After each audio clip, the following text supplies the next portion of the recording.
very interesting exchange. We've full support for the questions on the state aid. I will not repeat it.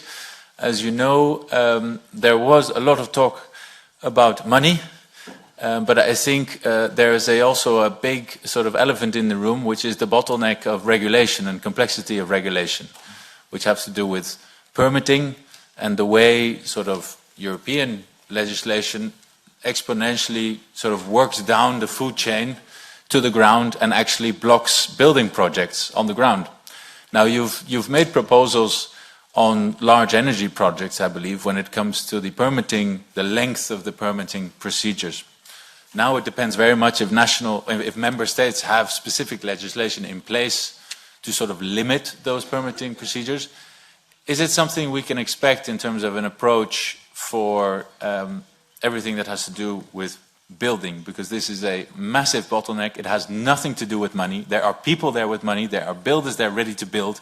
And there's just a lot of rules protecting many times environmental concerns, which are also very important. But at this point, I think building houses has become simply a much bigger urgency. Thank you. Yes, thank you for bringing that up. Certainly permitting is one of the main areas that we will be looking at.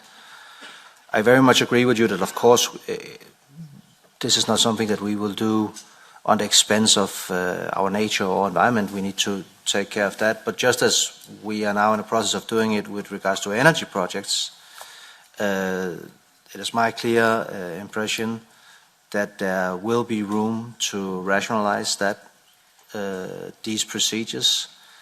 The energy question has been discussed for so many years that we knew more or less where the problems were, so therefore it was not easy, but easier to put forward a proposal on what to do. I'm not saying that's not controversial, and we will have discussions on that, and I'm also, of course, willing to take them. On housing, it's not that clear exactly which rules we're talking about, but we are in the process of looking into it, and I have already gotten also some good input from different member states. One of the big problems is how long it takes. So, I mean, imagine if it takes 5 years to get a permission, and you do get that permission. If you get the permission, it means that there is not a problem. So why did it have to take 5 years? Sometimes there's good reasons for that, because you need to look into things that are extremely complicated.